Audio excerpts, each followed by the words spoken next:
बिस्मिल्लाहिर्रहमानिर्रहीम। Last but not the least, हमारा जो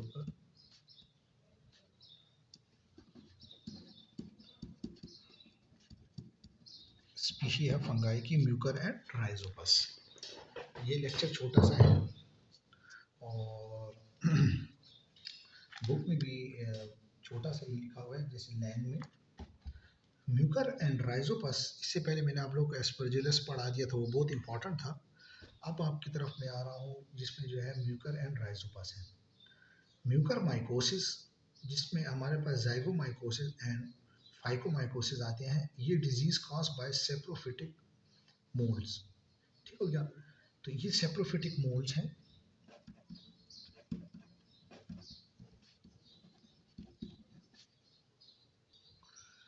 तो ये हमारे पास सेप्रोफिटिक मोल्ड्स हैं और ये जो है ऑर्गेनिज्म जो है इसमें ट्रांसमिटेड होते हैं बाय एयरबॉर्न। ये भी हमारे पास एयरबॉर्न के थ्रू ट्रांसमिट होते हैं। ट्रांसमिशन इसकी भी एयरबॉर्न है, जैसे एस्परजिलस की एयरबॉर्न के थ्रू ट्रांसमिशन थी, इनकी भी ट्रांसमिशन एयरबॉर्न के थ्रू होते हैं। और ये एसेक्सुअल स्पोर्स हैं। एसेक्सुअल स्पोर्स हैं और ये इन्वेड करते हैं टिश्यू को पेशेंट्स के विद रिड्यूस होस्ट डिफेंसेस। और ये हमारे पास टिश्यू के अंदर इन्वेड करते हैं, टिश्यूज के अंदर इन्वेड करके दाखिल होके हमारी बॉडी का होस्ट डिफेंस सिस्टम रिड्यूस कर देते हैं। होस्ट डिफेंस सिस्टम रिड्यूस कर देते हैं। कैसे? ये एसेक्सुअल स्पोर्स हैं, टिश्यूज के अंदर इन्वेड करते हैं और होस्ट डिफेंस सिस्टम जो है उसको वीक कर देते हैं। और ये प्रोलिफरेट करते हैं, wall of the blood vessels में प्रोलिफरेट करते हैं, particularly of the paranasal sinuses, lungs, gut. ये हमारे पास ज़्यादातर पैरानेजल साइनसेस,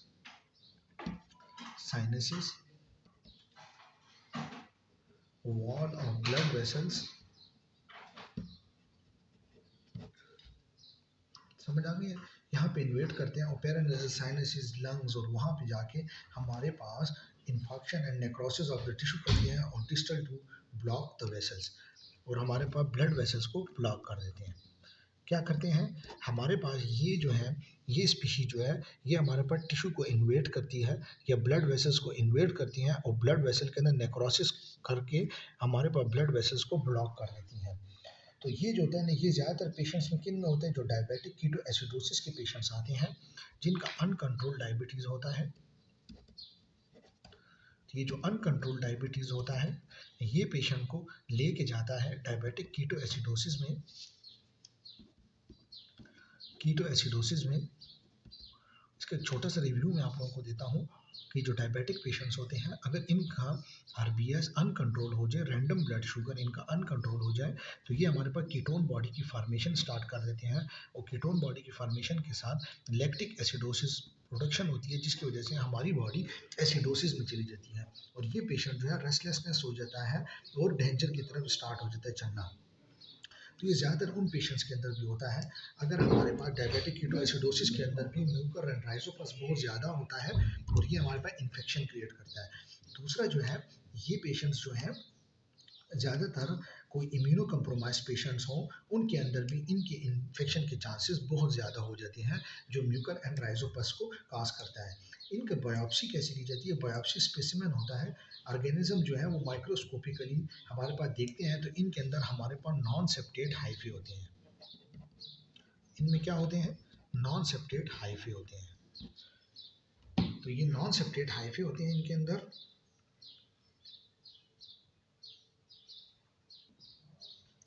ठीक हो गया। तो बायोप्सी जो है इसकी स्पेसिमेन में ले लेते हैं, जब माइक्रोस्कोपिकली देखते हैं तो इसमें नॉन सेप्टेट हाइफे होते हैं। तो म्यूकर के अंदर आपने सबसे पहले ये देखना है कि म्यूकर एंड राइजोपस जो है, ये हमारे पास सेप्रोफिटिक मोल्ड्स हैं और ये वाइडली इन्वायरमेंट में प्रेजेंट हो होते हैं। इसके अलावा इनमें एसेक्सुअल स्पोर्स होता है, एयरबोर्न के थ्रू ये ट्रांसमिशन करते हैं। ज़्यादातर ये हमारे पास टिश्यू के अंदर इन्वेट करके वहाँ पे होस्ट डिफेंस सिस्टम को कम करते हैं। नंबर 2, इसमें हमारे पास पैरानेजल साइनसिस के अंदर भी ये जाके इन्फेक्शन क्रिएट करते हैं, लंग्स में भी करते हैं। दूसरा ये हमारे पास ब्लड वेसल्स के अंदर इन्वेड करके ब्लड वेसल्स को ब्लॉक करते हैं और वहाँ पे हमारे पास नेक्रोसिस क्रिएट करते हैं। इनमें नॉन सेप्टेट हाइफे मौजूद होता है, ठीक हो गया।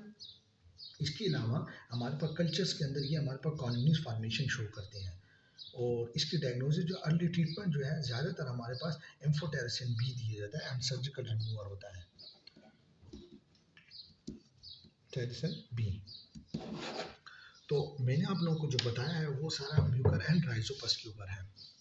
ज़्यादातर इंपॉर्टेंट जो स्पीशीज है इनके अंदर दो ही हैं, एक कैंडिडा एल्बिकेंस है और दूसरा जो है वो हमारे पास क्रिप्टोकोकस वगैरह हो गए। तो बस आप लोगों ने इसकी डायग्नोसिस कैसे होती है, ट्रांसमिशन कैसे होती है, इसको याद रखना है, ठीक हो गया।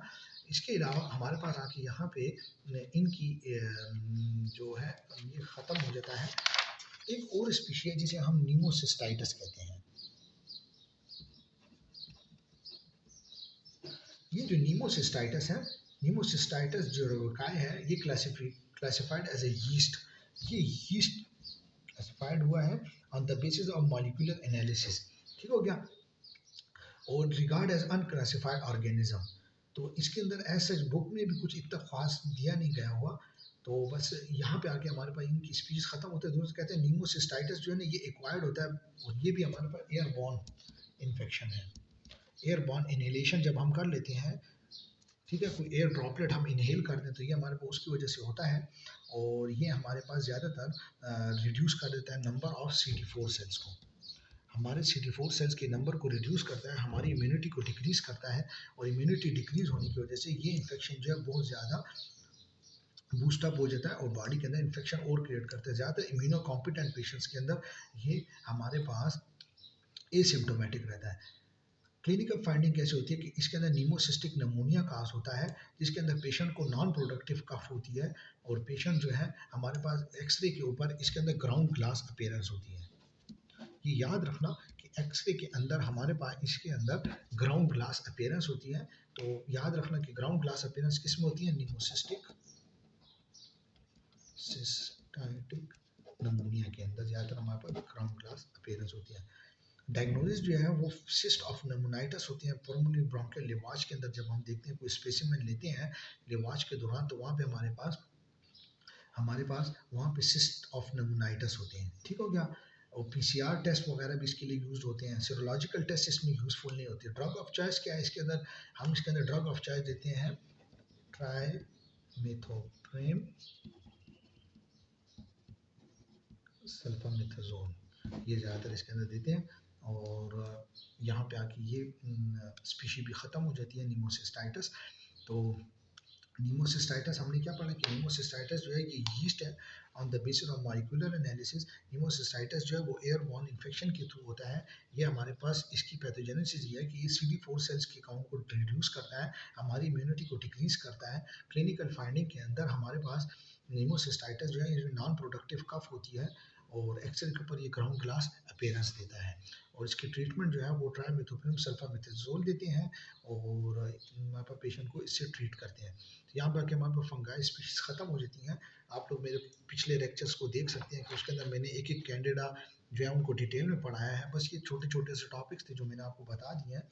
तो ये याद रखिएगा, कोई सवाल हो तो आप मुझसे ग्रुप में पूछ सकते हैं, ठीक हो गया। यहाँ पे आके हमारा टॉपिक फंगाई का ख़त्म हो जाता है, ठीक हो गया। थैंक यू जी, अस्सलाम वालेकुम।